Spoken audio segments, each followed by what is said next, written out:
नमो अरिहन्ताणं नमो सिद्धाणं नमो आयर्याणं नमो वज्रायाणं नमो लोये सव्वसाहूणं मङ्गलं भगवान् वीरो मङ्गलं गौतमो गणि मङ्गलं कुन्दकुन्दार्यो जैनधर्मोऽस्तु मङ्गलम् सर्वमङ्गलमाङ्गल्यं सर्वकल्याणकारिकं प्रधानं सर्वधर्माणां जैनं जयतु शासनं जैनं जयतु शासनं नमयोऽजिनं वीरम् अनन्तवर्णानि दंसनसहावं वोच्छामिनियमसारं केवली शुद्धि केवली भणिदम्।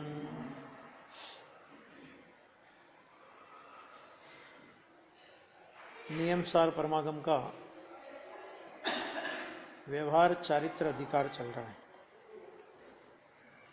और इसमें आज 60 नंबर की गाथा है।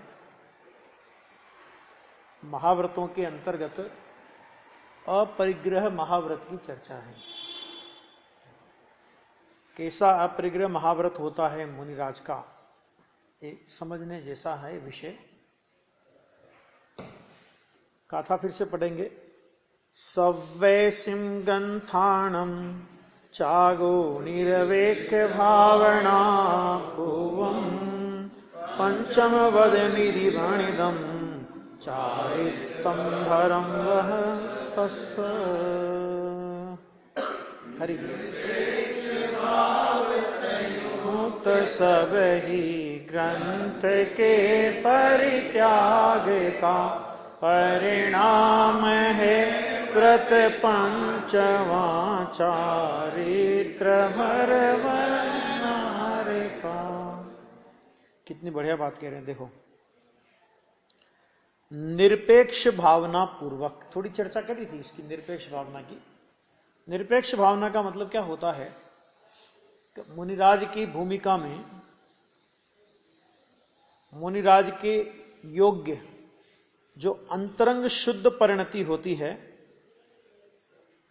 और उस अंतरंग परिणति के साथ जो हट रहित का सर्व परिग्रह त्याग संबंधी शुभोपयोग, वह व्यवहार अपरिग्रह व्रत कहलाता है। माने निश्चय व्रत तो क्या है? निश्चय व्रत तो चाहे अहिंसा हो, सत्य हो, अचौर्य हो, ब्रह्मचर्य हो या अपरिग्रह हो, निश्चय व्रत तो एक ही प्रकार का। वो जो अंतरंग वीतराग शुद्धि प्रकट हुई है, वो अंतरंग वीतराग शुद्धि का नाम है निश्चय व्रत। ठीक है। अब उस शुद्धि के साथ में जिस जिस प्रकार का भूमिका के योग्य विकल्प होता है, अहिंसा संबंधी, सत्य संबंधी, अचौर्य संबंधी, ब्रह्मचर्य संबंधी और अपरिग्रह संबंधी, तो उस विकल्प के ये अलग अलग नाम हैं, है ना। तो उस विकल्प की ओर से जो शुद्धि का कथन करते हैं, तो जैसे अहिंसा व्रत माना अहिंसा संबंधी जीवों की रक्षा के परिणाम संबंधी भाव को अहिंसा महाव्रत कहेंगे, तो उस शुद्धि को अहिंसा महाव्रत निश्चय कहेंगे। ठीक है। इसी तरह सत्य में, अचौर्य में, ब्रह्मचर्य में और अपरिग्रह में लगाना, माने विकल्प के 5 प्रकार हैं, लेकिन शुद्धता का प्रकार एक ही है। इसलिए पंडित टोडरमल जी ने मोक्ष प्रकाशक में लिखा कि बहुत क्या इतना समझ लेना, निश्चय धर्म तो वीतराग भाव है, पर अन्य सब जो ये कथन है ना, ये सब उस व्यवहार है, उसकी माने वीतराग भाव के विशेष ये बताए सारे के सारे। तो ये बात सब में लगा लेना। ठीक है। ये उन्होंने ये भी लिख भी दिया है इन्होंने। इन 5 व्रत की इस 5वें व्रत की भांति अन्य व्रतों में भी समझ लेना चाहिए। ये बात कल हो गई थी थोड़ी अपनी। तो एक तो आ गया निरपेक्ष भावना, अर्थात जिस भावना में पर की अपेक्षा नहीं है, ऐसे शुद्ध निरालंबन भावना सही है। शुद्ध निरालंबन का मतलब इसमें किसी पर के अवलंबन की कोई अपेक्षा नहीं होती। शुद्ध भाव एक ऐसा भाव है, शुद्ध भाव ही एकमात्र ऐसा भाव है कि जिसमें किसी पर की अपेक्षा नहीं होती। परावलंबन की अपेक्षा नहीं होती, क्योंकि पर के अवलंबन से कभी भी शुद्ध भाव नहीं होता और स्व के अवलंबन से कभी भी विकार नहीं होता। ये नियम है। स्वावलंबन वो निर्विकार दशा का कारण है और परावलंबन वो विकार दशा का कारण है। स्व से निर्विकारता नहीं और पर से विकार नहीं, दो बातें। पहले दो सिद्धांत, क्या सिद्धांत दो? स्व से निर्विकार नहीं, क्योंकि अगर स्व से निर्विकार हो तो आत्मा तो है अभी, फिर निर्विकार दशा क्यों नहीं होती? और पर से विकार नहीं, समझ में आ गया कि नहीं आ गया?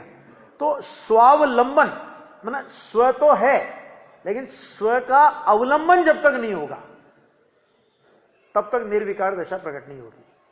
और पर भी दुनिया में पड़े रहो, भले खूब पड़े रहो, केवल ज्ञान में सारे पर जानने में आते। जितने पर किसी ज्ञान में जानने में नहीं आते, उतने सारे ज्ञान के सारे पर केवल ज्ञान में जानने में आते। कोई बाकी नहीं बचा, सब जानने में आते, लेकिन उनको रंच मात्र भी विकार नहीं। इसका कारण क्या? कि विकार पर से नहीं होता, विकार होता है परावलंबन से। पर का अवलंबन करोगे तो विकार होगा। इसी तरह सिद्धांत क्या कि स्व से निर्विकारता नहीं, स्व के अवलंबन का नाम निर्विकारता। ये एक सिद्धांत है। तो यहां पर कहते हैं कि जिस भावना में पर की अपेक्षा नहीं है, ठीक है, ऐसी शुद्ध निरालंबन भावना सहित। मुनिराज कैसे होते कि उनको पर के अवलंबन की उनको कोई अपेक्षा नहीं होती, ऐसी निरालंबन भावना सहित। और फिर क्या कहते हैं? सर्व परिग्रहों का त्याग, है ना, सर्व परिग्रह त्याग संबंधी शुभ भाव। जैसे अपन लोग होते हैं ना, भैया कुछ भी करो, बुढ़ापे में अपने पास कुछ पूंजी रखना, नहीं बोलते लोग? सब सलाम मिलेंगे, हत्या में हुंकारा भरने वाले तो सब मिलेंगे, रखना। इन बाल बच्चों के भरोसे मत रहना, नहीं तो दशा बिगड़ जाएगी। होता है कि नहीं होता है? होता है कि नहीं होता? अब दशा तो करोड़ों अरबों रुपए हो तो भी बिगड़नी हो तो बिगड़ेगी, नहीं बिगड़ेगी? जरूरी है कि नहीं बिगड़े, ठीक है। लेकिन ऐसा अपन कहते हैं, ऐसे मुनिराज को भी तो विकल्प आता होगा, देखो मैं सारी चीजें छोड़ रहा हूं, लेकिन पता नहीं ग्रस्त लोग ग्रस्त मेरा ध्यान रखेंगे कि नहीं रखेंगे, तो कुछ अपनी व्यवस्था में बना के चलूं, है ना। अरे जिनको व्यवस्थाएं बनाने का विकल्प आता है, मैं मुनि बन रहा हूं, कोई मुझे आहार देगा कि नहीं देगा, कोई मेरी व्यवस्था करेगा कि नहीं करेगा, जिसे ऐसा विकल्प आता है वो मुनि नहीं हो सकता। आहार की व्यवस्था खुद लेकर के चले, वो तो ग्रस्त से भी ज्यादा परिग्रही है। लेकिन आहार कोई मुझे देगा कि नहीं देगा, तो आते ही पहले मैं क्या करूं कि सबसे पहले आहार दान का उपदेश दूं। ये नहीं है मुनि का कर्तव्य।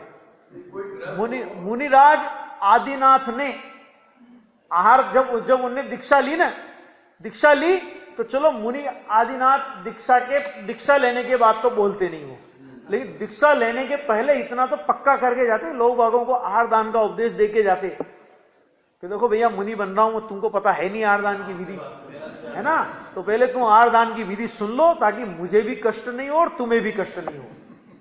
कहते हैं ऐसा गुलाम मार्ग ये मुनि मार्ग नहीं है।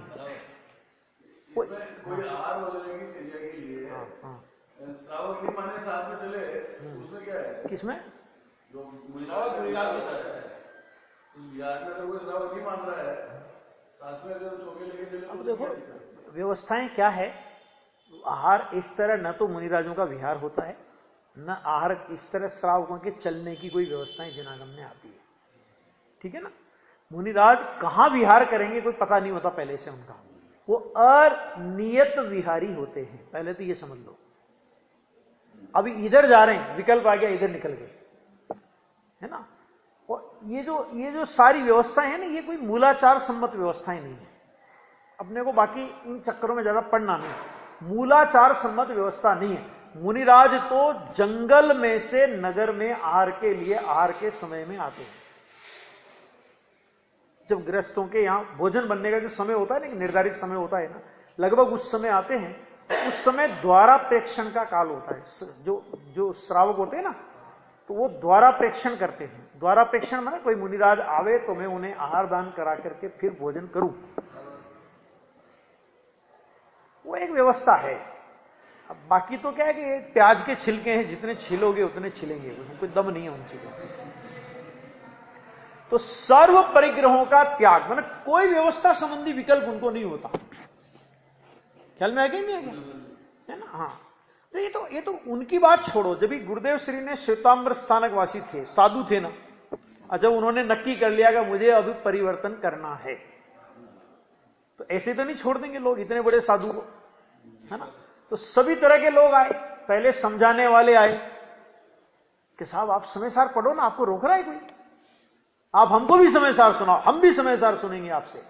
पर बात इतनी है, 4 इंच की जो पट्टी है, मुंह पत्ती है, बस ये रखो, बस बाकी क्या है भाई? अभी भी आप कोट पैंट, कोई पैंट शर्ट तो पहनोगे नहीं, है ना? तो खाली मुंह पट्टी की तो बात है, आप ये रखो, हम समय सार सुनेंगे आपसे। गुरुदेव ने कहा अंदर में मार्ग कुछ और बाहर का वेश कुछ, ये हमसे नहीं होगा।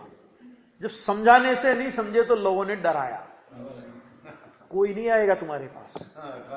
अभी लाखों लोग घूमते हैं ना आगे पीछे, बदलो तो सही, कौन आता है हम भी देखते हैं, कोई नहीं आएगा। उसके लिए वो तैयार थे। फिर जब उससे भी नहीं आया तो फिर धमकाना शुरू किया लोगों ने। पहले समझाया, डराया और धमकाया। धमकाने में क्या बोला? महाराज रोटियां नहीं मिलेगी, रोटियां नहीं मिलेगी। तब खुशहाल भाई थे, गुरुदेव के बड़े भाई थे खुशहाल भाई, वो भी थे साथ में। और जब खुशहाल भाई को गुरुदेव ने पहली बार बोला कि भाई आ मार्ग साचो નથી, हूं आमा रहवानू નથી, मैं इसमें रहने वाला नहीं हूं, ये मार्ग सच्चा नहीं है, तो खुशहाल भाई ने कहा कि प्रभु सच्चा नहीं है तो अपने को इसमें नहीं रहना, लेकिन आपकी प्रतिष्ठा बहुत है, आप ऐसे छोड़ोगे ना तो एकदम लोग छोड़ेंगे नहीं आपको, तो धीरे धीरे छोड़ना। ये खुशहाल भाई ने कहा। जब ये शब्द सब सेठों ने, सेठिया लोगों ने ये शब्द कहे उनसे कि रोटियां नहीं मिलेगी, रोटियों के लाले पड़ जाएंगे, तब गुरुदेव ने कहा और खुशहाल भाई ने कहा कि रोटियों की चिंता करने की तुम्हें जरूरत नहीं है, अभी मैं जिंदा हूं और आजन्म इनके आहार पानी की व्यवस्था मेरी रहेगी। गुरुदेव ने भी बोला कि सेठो तुमको पता होना चाहिए कि रोटियों की कमी हमारे घर में नहीं थी। मतलब आप ये देखो, जिस समय गुरुदेव अभी 70-80 के प्रवचन अपन सुनते हैं ना, उसमें बोलते हैं उनकी दुकान की जो व्यवस्था क्या थी कि 40 लाख की पूंजी है और 4 लाख रुपए की आमदनी है साल वर्ष की। उस जमाने में 4 लाख की आमदनी का मतलब क्या होता है? आज की आमदनी का हिसाब लगाओ, कम से कम 30 गुना आ गया। तो उसकी तुम सिर्फ रोटियों के लिए हमने घर छोड़ा है क्या? रोटियों की कमी हमारे घर में नहीं थी। एक सामान्य श्रावक दशा में आने वाला सम्य दृष्टि धर्मात्मा की जब इतनी दृढ़ता होती है तो क्या मुनिराज रोटियों के लिए दीनता करेंगे?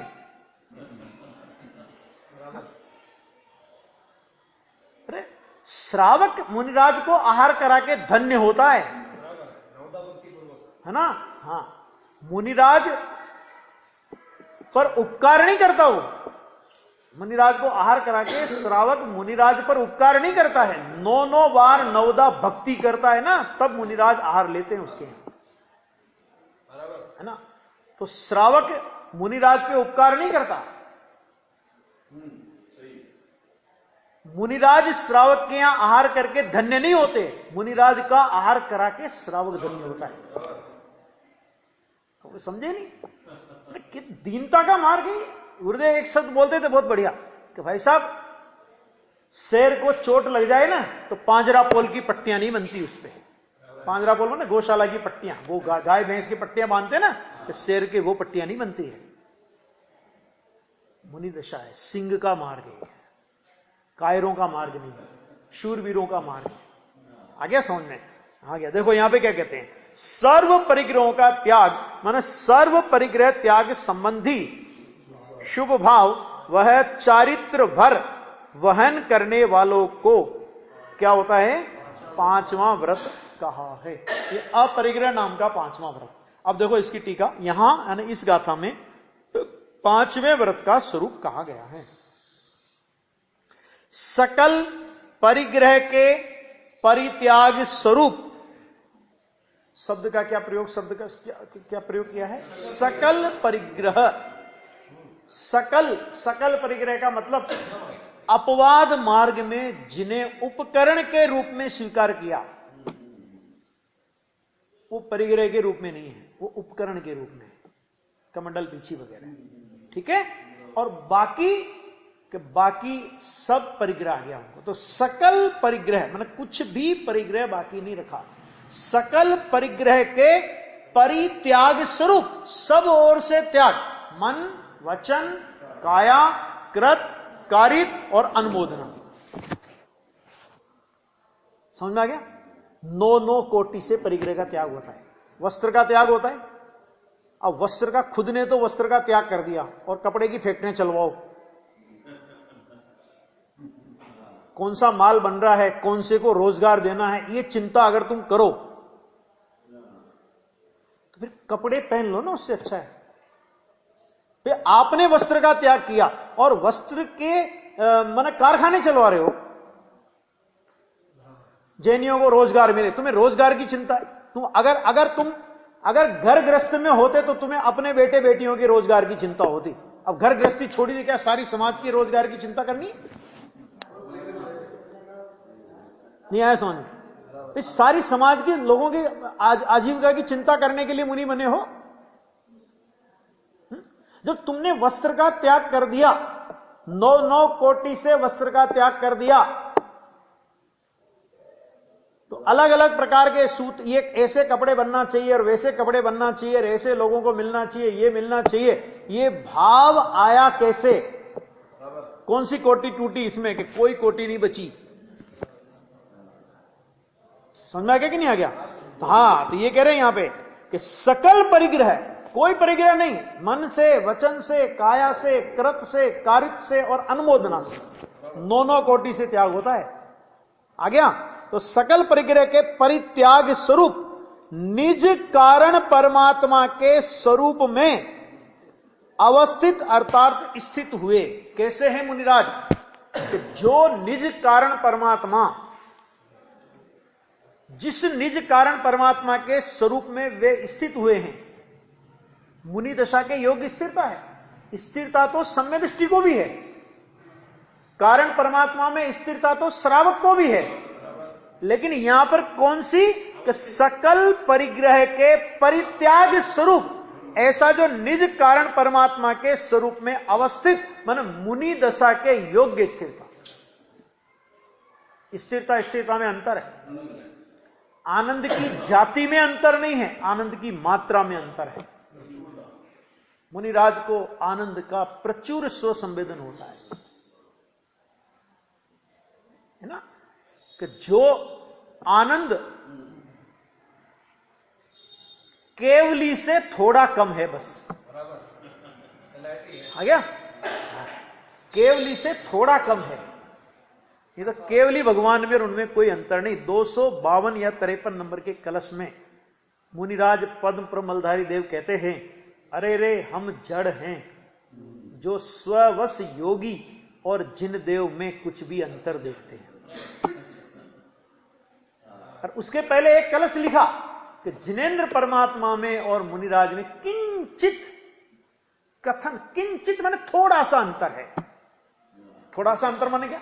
कि ये आज के भगवान हैं और ये भावी के भगवान हैं। ये हो गए और ये होने वाले, बस इतना ही है ना। तो वो होने वाले, बस इतना। और फिर बाद में तो उस अंतर को भी निकाल दिया। क्यों? क्योंकि संजलन के विकल्प को मुनिराज अपना मानते ही नहीं, है ना। वो भी निकाल दिया, और वो भी निकाल करके जैसे डॉक्टरी में एडमिशन लेने वाले विद्यार्थी को हम डॉक्टर कहते हैं कि नहीं कहते? कहते हैं ना, हैं? तो उसी तरह, अरे प्रवचन सार में 272 नंबर की गाथा में भावलिंगी संत को मोक्ष तत्व कहा कि नहीं कहा? मुनिराज तो संवरण निर्जरा तत्व है, जबकि लेकिन संवरण निर्जरा है, अभी मोक्ष तो होगा, लेकिन उस इतने से अंतर को अलग करके वहां पर उनके लिए क्या शब्द का प्रयोग किया कि वो मोक्ष तत्व है, लेकिन होना चाहिए मुनि। भावलिंगी संत की बात है, चौथे पांचवें गुणस्थान वाले की भी बात नहीं है। छठे सातवें गुणस्थान वाले वीतरागी संत हों उनको प्रवचन सार चरणान योग में मोक्ष तत्व कहा है। आगे बात समझ कैसे होते देखो। तो यह कहा कि ऐसे निधि कारण परमात्मा में स्थिर हुए परम संयमियों को, उत्कृष्ट संयम जिनकी भूमिका में पाया जाता है। अंश तो प्रकट हो गया, पांचवें गुणस्थान में अंश प्रकट हो गया। संयम अंश जग्यो जहां भोग अरुचि परिणाम, उदय प्रतिज्ञा को भयो प्रतिमा या को नाम, बनारसी दास जी ने लिखा। लेकिन ये तो परम उत्कृष्ट संयमी है। ऐसे परम संयमियों को, अर्थात परम जिन योगीश्वरों को, योगी और योगीश्वर, जिन और परम जिन योगीश्वर, देखो जिन और योगी और परम जिन और योगीश्वर, इस तरह दो टुकड़े करो इसके। एक आया जिन और एक आया परम जिन, क्योंकि परम जिन में से जिन निकलेगा ना। और एक आया योगी और एक आया योगीश्वर। परम जिन और योगीश्वर ये है मुनिराज। समझ आ गया? जिन और योगी ये है चौथे पांचवें गुणस्थान वाला भी। द्रव्य संग्रह में बंद जीवम जीवम दब्बम जिणवर वस हेण जैण निदिठम। तो जिणवर शब्द में से टीकाकार ब्रह्मदेव सूरी ने ये अर्थ निकाले। जिणवर, जिन किसे कहते हैं? जिन। तो उन्होंने कहा मिथ्यात्व रागादि को जीतने वाली निर्मल परिणति जिसने प्रकट की, ऐसे अविरत सम्य दृष्टि आदि एक देश जिन है। उनमें वर श्रेष्ठ ऐसे गणधर, उनमें भी वर अर्थात श्रेष्ठ ऐसे तीर्थंकर परमात्मा। इसी तरह योगी किसे कहते हैं? कि अपनी आत्मा में अपने उपयोग का जुड़ान करता है, उसे बोलते हैं योगी। और जिसका जुड़ान लगातार चलता रहता है ना, उसकी अतिशयता होती है, उन्हें बोलते योगीश्वर। और इतना ही नहीं, वहां तो गोमट सार में तो यहां तक लिया कि दूसरे गुणस्थान से जिन संज्ञा लागू हो जाती। एक बार लेके और क्योंकि सम्य दर्शन हुआ ना, एक बार हुआ, और सम्य दर्शन हुआ और गिर गया, लेकिन अभी मिथ्यात्व में नहीं आया। दूसरे गुणस्थान तक मिथ्यात्व की दशा नहीं है। दूसरे चौथे से गिरा, तीसरे में आया या दूसरे में आया, अभी मिथ्यात्व में नहीं आया। तो दूसरे गुणस्थान का काल वहां भी, वहां से गोमट सार में जिन संज्ञा लागू की है। पढ़े ना खोल के जिन आ गया। तो वो यहां पे कह रहे हैं कि जो परम जिन योगीश्वर, अब यहां परम जिन योगीश्वर, परम जिन और योगियों के ईश्वर, ये मुनिराज का विशेषण होता है। बराबर।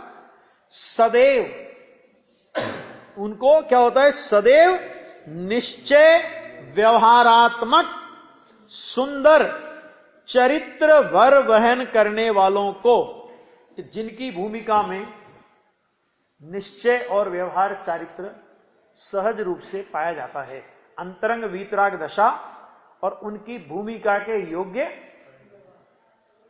शुभ विकल्प, उनकी भूमिका के योग्य का शुभ विकल्प। बराबर है ना? तो उनकी भूमिका में वो सदा पाया जाता है। तो ऐसा वहन करने वालों को बाह्य अभ्यंतर 24 प्रकार के परिग्रह का परित्याग ही परंपरा से पंचम गति के हेतुभूत ऐसा पांचवा व्रत है। क्या शब्द का प्रयोग किया यहां पे? बाह्य अभ्यंतर। अभ्यंतर बाह्य नहीं लिया, मैंने बाहर में ही परिग्रह दिख रहा है, तो अभ्यंतर में परिग्रह नहीं है, इस बात की मानने के लिए कोई जगह नहीं है ही नहीं, गारंटी नहीं है ही नहीं कि बाहर में हम तो हमारे अंदर में ममत्व तो नहीं है, हम तो बस परिग्रह है। भाई साहब, अंदर में राग टूटा और बाहर में संयोग में परिग्रह रह जाए, ऐसा कभी नहीं होता। हाँ, ये बात अलग है कि जैसे आप मुनिराज ध्यान में लीन है और ध्यान में लीन मुनिराज के ऊपर कोई कंबल डाल गया, सर्दी का मौसम था, और सर्दी के मौसम में कोई अज्ञानी जीव कंबल डाल गया, ठीक, अब वो शरीर पर कंबल पड़ी होने पर भी मुनिराज के भाव द्रव्य लिंग में कोई खंडन नहीं है। क्यों नहीं है? क्योंकि उन्होंने अपने भाव पूर्वक, अपनी इच्छा पूर्वक, अपने राग पूर्वक उस कंबल को ग्रहण नहीं किया है, वो उनके ऊपर उपसर्ग है। और जब तक कोई उस कंबल को हटाएगा नहीं, मुनिराज ध्यान की मुद्रा में से बाहर नहीं आएंगे। ऐसा नहीं तो मुनिराज खुद अपने हाथ से कंबल हटा के भग लें, ऐसा नहीं होता, क्योंकि वो उपसर्ग है ना। तो उपसर्ग का निवारण मुनिराज, देखो, उपसर्ग का निवारण मुनिराज नहीं करते हैं, उपसर्ग को सहते हैं, परिसहों को सहते हैं। कोई दूसरा निवारण करे, मानो उसको हटा ले, तो फिर मुनिराज नॉर्मल उसमें आ जाएंगे अपने, बाकी तो उपसर्ग मान के रहेंगे। ख्याल में आ गया? तो मतलब क्या हुआ कि मतलब ये हुआ कि कोई भी प्रकार का बाह्य परिग्रह यदि है तो अंतरंग में परिग्रह नहीं है, ये बात मानने की आवश्यकता ही नहीं है। अंतरंग में ना हो और बाहर में हो, ऐसा कभी होता नहीं। और बाहर में हो और अंतरंग में ना हो, ऐसा कभी नहीं होता। हां, ये तो हो सकता है कि बाहर में ना हो और अंतरंग में हो। ध्यान से सुनना, कि बाहर में परिग्रह ना हो और अभ्यंतर में परिग्रह हो। मिथ्या दृष्टि है ना, द्रव्यलिंगी हो मान लो, तो बाहर का परिग्रह छूटा है, अंदर में नहीं छूटा। तो बाहर में ना हो और अंदर में हो, ऐसा तो हो सकता है, लेकिन अंदर बाहर में हो और अंदर में ना हो, ऐसा कभी नहीं हो सकता। जिसके बाहर में नहीं है, उसका निर्णय अपन कैसे करें? अंदर हो, निर्णय हो जाएगा। अंदर परिग्रह है, बाहर में नहीं है, उसका निर्णय। आप अपनी दुकान पे कोई ग्राहक आता है, ये माल लेगा या खाली बातें करने आया है, पहचान लेते हो कि नहीं पहचान लेते हो? उसके हाव भाव से इससे पहचान लेते हो ना, हैं? तो जहां चतुराई लगाएंगे वहां निर्णय हो जाएगा। परिग्रह तो परद्रव्य है। हाँ, उस परद्रव्य का अंतरंग परिणाम से क्या? अंतरंग परिणाम का और परद्रव्य के संयोग का निमित्त नैमित्तिक संबंध है। अंतरंग परिणाम ना हो और बहिरंग के संयोग में परिग्रह दिखाई दे, ऐसा कभी नहीं होता। और बहिरंग परिग्रह का, बाहर का संयोग छूट गया, इसलिए अंतरंग के परिणाम शुद्ध हो गए, ऐसा नहीं है। लेकिन जहां बाहर में संयोगों का ढेर है और वो कहे कि मेरे को राग नहीं है, ये तो बिना राग के पड़ा है, ये नहीं होता। श्वेतांबर यही तो छल ग्रहण करते हैं। देखो तुम्हारे यहां भी कमंडल पीछी है कि नहीं, तो कमंडल पीछी बिना राग के होते कि नहीं होते? इसी तरह हमारे यहां वस्त्र भी बिना राग। और इसलिए प्रोचनसार जो चरणान योग सूचक चूलिका है ना, इसमें वस्त्र आदि को मूर्छा है, ये इतनी गाथाएं उसके बारे में ली आचार्य देव ने, वो व्यवस्था नहीं है। अंतरंग में ना हो और बहिरंग में दिखाई दे, ऐसा कैसे होगा? हालांकि देखो, परिणाम कर्ता और बाह्य परिग्रह का छूटना वो कर्म, ऐसी व्यवस्था नहीं है। निमित्त नैमित्तिक माना निमित्त नैमित्तिक को प्रसिद्ध करता है। दूसरी बात यूं लो अभी कि निमित्त किसे प्रसिद्ध करता है? निमित्त नैमित्तिक को बतलाता है। निमित्त माना व्यवहार, नैमित्तिक माने निश्चय, व्यवहार निश्चय की प्रसिद्धि करता है। तो निमित्त माने बाहर का परिग्रह अभ्यंतर के राग परिणाम की प्रसिद्धि कर रहा है। नहीं आगे मनोज भाई, ऐसा नहीं होना तो फिर कुछ हो ही नहीं सकता है। किसी मुनिराज पर आरोप लगे, हाँ, तो उनमें सफाई देने का हक है कि नहीं? किसका आरोप लगे, मान लो लौकिक आरोप जो भी लगते हो, तो उनमें सफाई देने की जरूरत? कोई पूछे तो दे दे, नहीं पूछे तो खुद आप सफाई दे रहे हो, इसका मतलब खुद अपराधी हो। सफाई कौन देता है? सफाई कौन देगा? जो पूछेगा तो आप, कोई पूछे तो बता देंगे, अगर उनको लगेगा कि योग्य जीव है तो बता भी दें, उसमें कोई तकलीफ नहीं है। लेकिन बाकी कोई उनको कोई सफाई देने की जरूरत ही नहीं। अगर वो सच्चे का है कि सफाई देना अपना, अगर मान लो इस तरह का कोई अरे पुराणों में उदाहरण है ना, सीता जी के जीव ने पूर्व भव में एक माता जी थी और एक मुनिराज थे, दोनों ग्रस्त दशा के भाई बहन थे। आप पुराण पढ़ो ना, सारे समाधान है पुराणों में। तो वो क्या था कि वो ग्रस्त दशा के भाई बहन थे और वो आर्यका जी उन मुनिराज से शास्त्र स्वाध्याय माने शास्त्र अध्ययन करती थी, है ना, ठीक है। अब अध्ययन करती थी तो सीता जी के जीव ने उन पर लोकापवाद किया कि इन मुनिराज को मैंने एक स्त्री के साथ देखा, ऐसा लोकापवाद किया और सब गांव में कह दिया। उसने कह दिया। मुनिराज ने क्या किया कि मुनिराज ने आहार जल का, अन्न जल का त्याग कर दिया। तो जब तक ये लोकापवाद दूर नहीं होता है मैं अन्न जल ग्रहण नहीं करूंगा। और बाद में उसी सीता के जीव ने सारे लोगों से माफी मांगते हुए उस लोकापवाद को दूर किया कि मैंने जो कहा था ईर्ष्या बस ऐसा कहा, ऐसा कुछ नहीं। उसका परिणाम आया, सीता जी के जीव पर लोकापवाद का दोष लगा। समझ में आ गया ना। और उनके पति ने उन्हें जंगल में छोड़ दिया लोकापवाद के भाई दोष में, है ना। तो भाई तो भावों का भवन है। आज हम सोचते, बहन श्री का एक बहुत अच्छा वचनामत आता है कि जीव उदय के समय तो रोता है लेकिन बंद के समय चेतना, है ना। उदय के समय तू रोता है लेकिन उदय आया क्यों कि अगर तू बंद के समय चेता होता, माना ऐसे खोटे परिणाम अगर तूने नहीं किए होते तो बंद नहीं होता, और बंद नहीं होता तो आज उदय नहीं आता। उदय में रोता है लेकिन बंद के समय नहीं चेतता।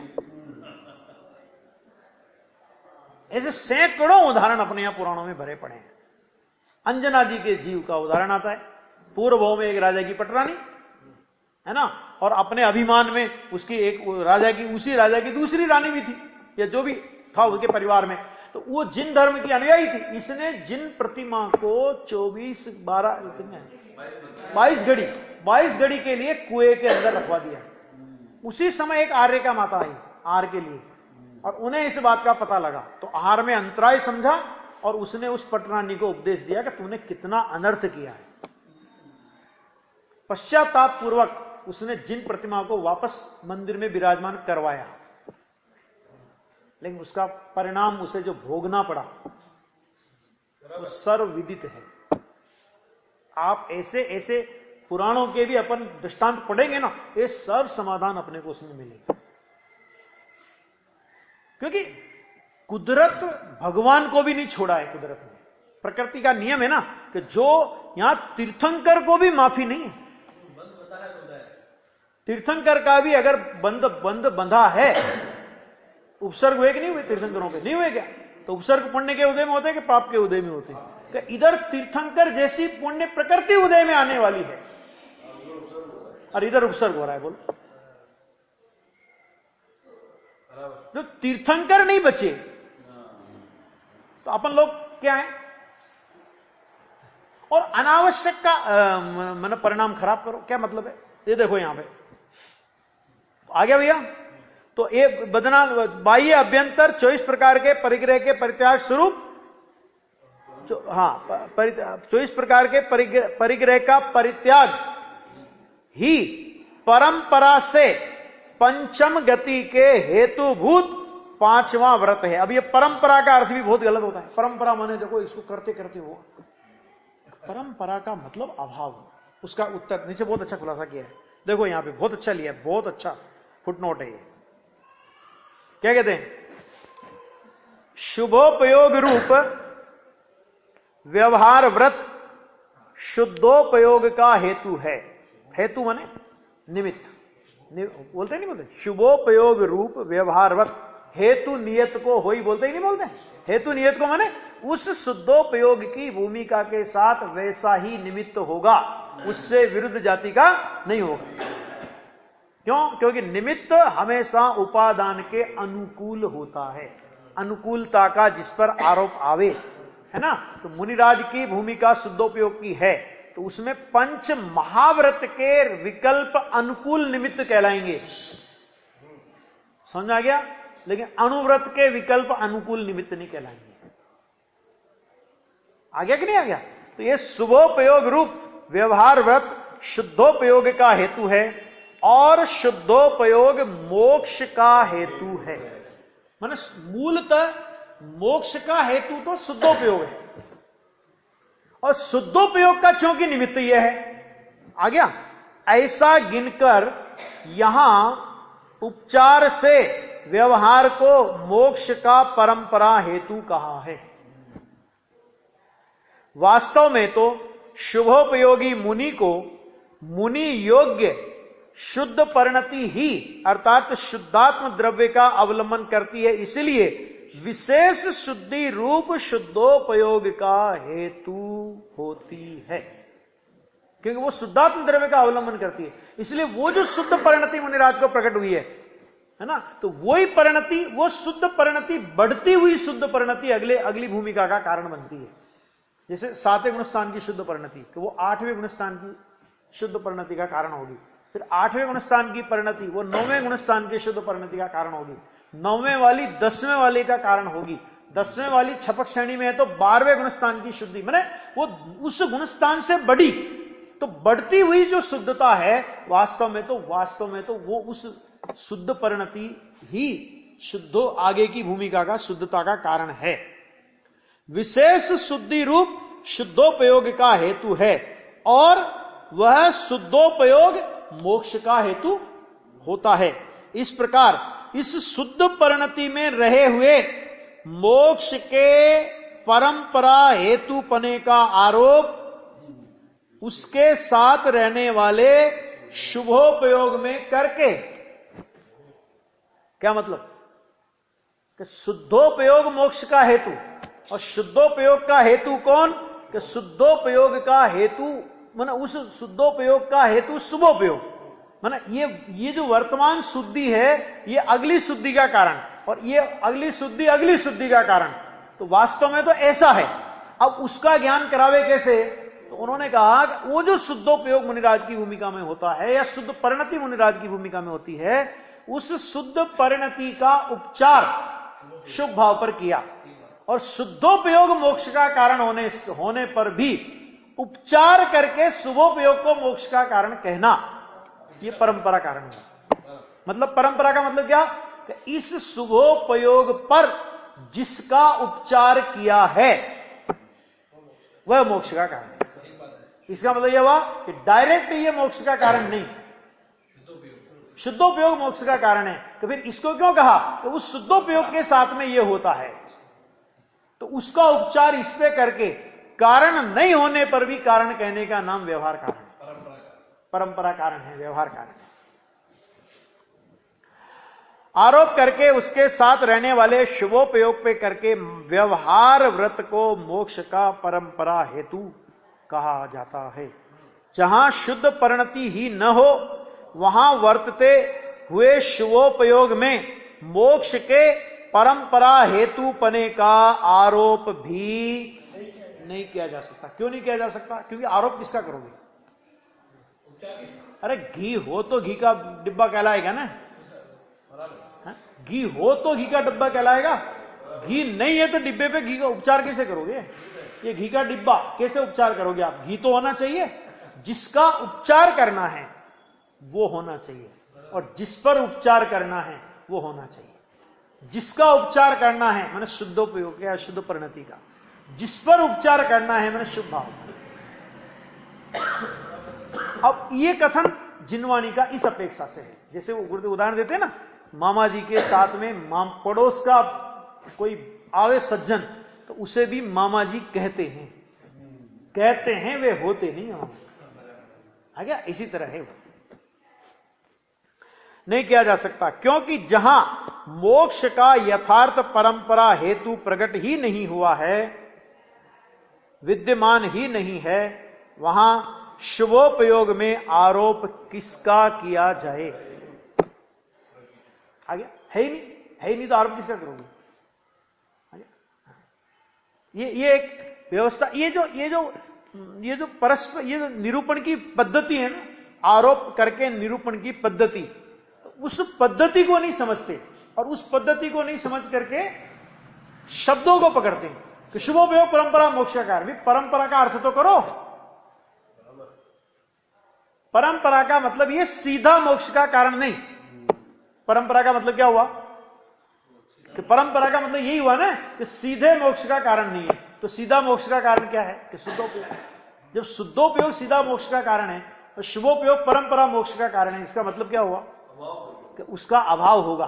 शुद्ध परिणति का आरोप उस पर किया क्योंकि शुद्ध परिणति बढ़ेगी और इसका अभाव करके ये मोक्ष में जाएगा। इसलिए वो वास्तव में आरोपित कारण है, अभाव रूप कारण है, वे रूप कारण है। इस तरह शुभोपयोग को मोक्ष का कारण उपचार से, परंपरा से, व्यवहार से कहने में आता है ना। और इस प्रकार श्रीमद कुंद कुंद आचार्य देव प्रणीत समय सार गाथा 208वीं 12वीं का 208वीं गाथा का ये उद्धरण दिया है मुनिराज पद्म प्रमलधारी देव ने। ये देख लो, यदि पर द्रव्य परिग्रह मेरा हो, पर द्रव्य परिग्रह मेरा हो तो मैं अजीवत्व को प्राप्त होऊं। तो सीधी सी बात है, यदि परद्रव्य मेरा परिग्रह बने, परद्रव्य मेरा परिग्रह हो तो मैं अजीव हो जाऊंगा, क्योंकि परद्रव्य अजीव है। मैं तो ज्ञाता हूं, निर्जराधिकार की गाथा है ये। मैं तो ज्ञाता ही हूं, इसलिए परद्रव्य रूप परिग्रह मेरा आ गया। तो मैं तो मात्र ज्ञाता हूं। परद्रव्य अगर मेरा परिग्रह बने तो मैं परद्रव्य की परिग्रह मेरा कब बन सकता है? वो परिग्रह माने, परि माने सब ओर से, ग्रह माने ग्रहण करना, कि मैं परद्रव्य का ग्रहण कब कर सकता हूं? परद्रव्य मेरा परिग्रह कब हो सकता है कि जब या तो परद्रव्य की सत्ता मिट करके वो आत्मा बन जाए, या आत्मा की सत्ता मिट करके वो परद्रव्य रूप हो जाए। जैसे बोलते हैं ना अपन कि आत्मा परद्रव्य का कर्ता कब हो सकता है? आत्मा परद्रव्य का कर्ता तब हो सकता है कि जब आत्मा उस परद्रव्य रूप हो जाए। कुमार घड़े का कर्ता कब हो सकता है? जब कुमार मिटकर मिट्टी हो जाए, घड़ा हो जाए, तो कुमार घड़े का कर्ता हो सकता है। इसी तरह परद्रव्य का कर्ता कब हो सकता है? परद्रव्य का परिग्रह, परद्रव्य अपना कब हो सकता है, या परद्रव्य हमारा परिग्रह कब हो सकता है? जब आत्मा की सत्ता का नाश हो जाए और आत्मा परद्रव्य रूप हो जाए तो परद्रव्य आत्मा का परिग्रह हो सकता है। और यदि ऐसा नहीं होता तो परद्रव्य मेरा परिग्रह नहीं है। ये बहुत अच्छी गाथा है ये, समय सार की 208 नंबर की गाथा है, निर्जरा अधिकार की गाथा है, बहुत जोरदार गाथा है। परद्रव्य मेरा परिग्रह हो तो मैं जरूर तन्मय बनूं, ये शब्द का प्रयोग किया वहां पे। देखो ना गाथा में, देख लो ना, गाथा में भी लिया है। देखो, मध्यम परिग्रहो यदि तदो अहम जीवदम तु गच्छेजम नादेव अहम जम्हा तमहान परिग्रहो मध्य। आ गया। इस तरह ये अपनी 60 नंबर की गाथा हुई। अब इस गाथा की टीका करते हुए जो टीकाकार मुनिराज श्लोक कहेंगे, 80 नंबर का श्लोक, वो 80 नंबर के श्लोक पर हम चर्चा करेंगे।